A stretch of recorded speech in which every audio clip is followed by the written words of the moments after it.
is in the house. Hey, thanks for checking in. I'm Emma. I'm the owner and founder of Zimt. That's Junie. And today I get to share with you my vegan story. Everybody's been asking for it. And I hope that it provides a little bit of perspective, a little bit of understanding as to why Zimt is a vegan company. It's ethically vegan. And who knows, maybe it'll inspire some of you to explore that path. It's a good path, but we'll get to that. So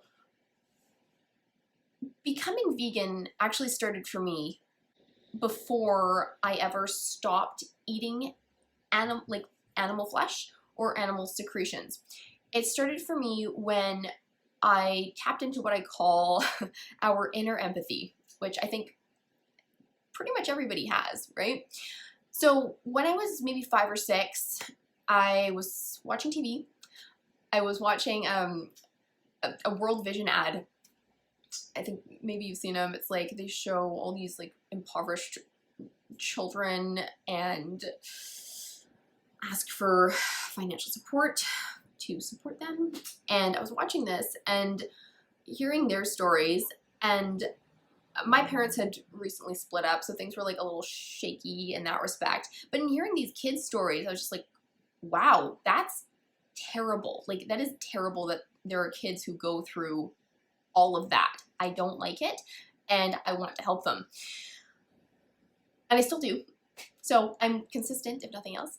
But I think it was at that point where I was like, okay, I see those who are more vulnerable than me, and I have the chance, I have the opportunity to use my privilege to help them out, because they shouldn't be in that position. I don't like that. So a little bit of a seed was planted, we can say. And that evolved and changed over the years. I mean, I still just want to help those who are most vulnerable. That's never going to change. But it did evolve into learning more about different animal rights issues and really recognizing animals as being sentient beings who want to live. I don't know how I got to that point, because it was like the 90s, early 2000s. The internet wasn't super out there with a ton of content, but I somehow learned about different animal rights issues like vivisection and eating animals and why we'd want to avoid those things. And so I went pescatarian, okay, because I was I was told that fish do not have centralized nervous systems, therefore they do not feel pain. So it's, you know, it's fine if we eat them. That is not true. It is not fine if we eat them. We will not get into that at this point. There's too much to talk about with fishing industries. So I went pescatarian, was this weird pescatarian kid, and I was happy that I was aligning my actions with my beliefs, because I knew that my beliefs were really valuable, and I didn't want to contribute to suffering. It did, however, make me feel like a little bit of an outsider, which is understandable because no one else is doing that, and a little bit uncomfortable with that, right? Because it's tough. It's tough to be like a kid, teenager, and like making these big life decisions, and you know, it's tough anyways to be a kid, teenager, even if you're just like a normal one. I don't think that exists even, but I felt a little weird about it, but I wanted to keep up with it, and I did, because I didn't want to cause harm to those most vulnerable, just like those kids, right? Like, I didn't see a way I could help them as actively every day as, you know, not eating animals and animals, right? But I didn't want to hurt anybody. So I kept up with it, but I also was like, you know what? I also don't want to be so uncomfortable around people, because I felt very uncomfortable around like a lot of my peers. It's not that I didn't fit in. In fact, a lot of my peers were just super sweet, despite me being kind of weird. A lot of people were kind of weird, but you know, I definitely felt it. And I thought, okay, like how can I be like a little bit less weird and feel a little bit less uncomfortable in my skin, but also uphold my values of not harming the most vulnerable members of our society, right? Essentially is what it was. And so I thought, okay, well, maybe if I look a little bit different, things will get easier. I'll be, you know, able to hang a little bit more and like feel a bit more comfortable in my own skin.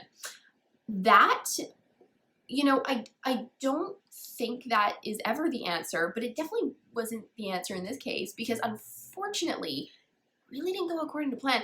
I ended up with a full-blown eating disorder and found myself in treatment in a psych ward. Yeah, I don't know if we saw that one coming, but anyways, in the psych ward for an eating disorder. And silver lining though, shockingly, okay, no stereotypes, I met my first real life vegan in the psych ward, okay, and shockingly, a total weirdo, but like great. I was like lovely person. We're still friends to this day. And it really like opened me up to this whole other world because it wasn't about the food. It was about, okay, how can our everyday choices and our everyday actions either contribute to more suffering or not contribute to more suffering? How can we live in a way that doesn't harm those most vulnerable? And I learned more about how our different food choices can affect those most vulnerable. And I thought to myself, oh, okay. Well, I tried to make things less awkward by looking different and fitting in a little bit more, but things are going to probably get a little bit more awkward because there was no going back. At that point, I realized I need to adopt a vegan lifestyle, okay?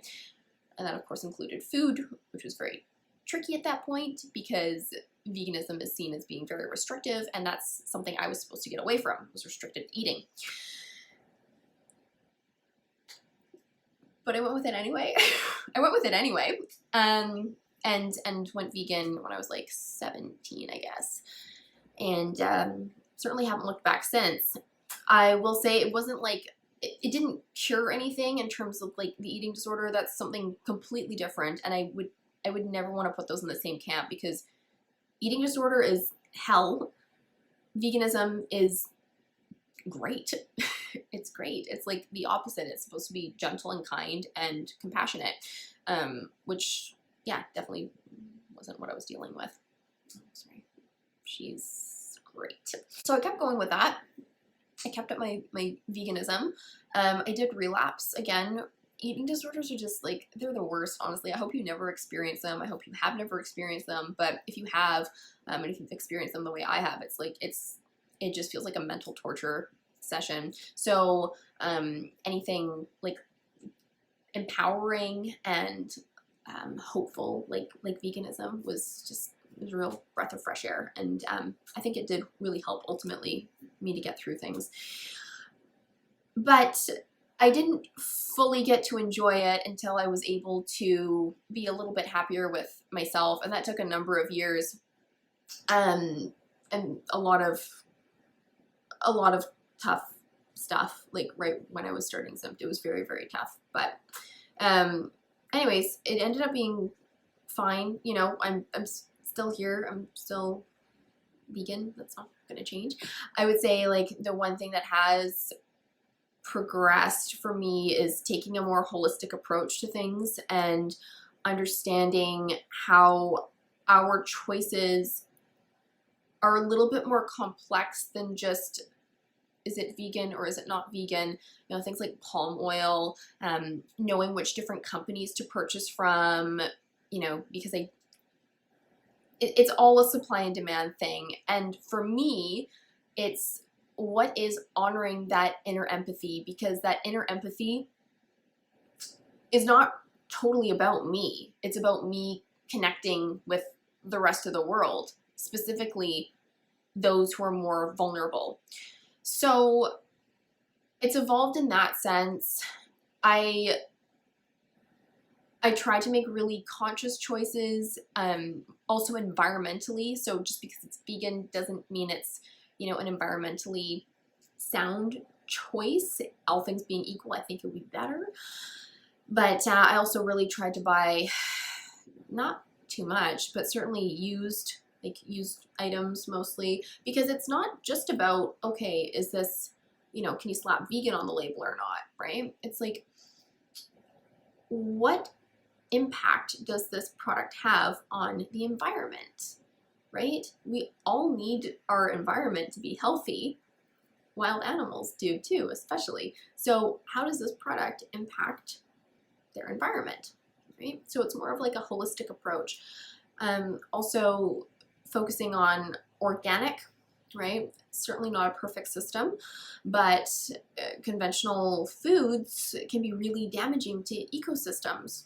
So learning things like that and seeing how my choices and what I choose to support can impact those most vulnerable in either a positive way or a negative way. So that's the main thing now. I feel like it's become a lot more holistic, a lot more thought out in terms of different aspects of the supply chain as well as environmentalism.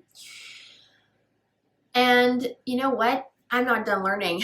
There's so much, and I'm looking forward to it. I'm also looking forward to just trying to be helpful and be a good steward of the earth and being compassionate and conscious towards those who are most vulnerable.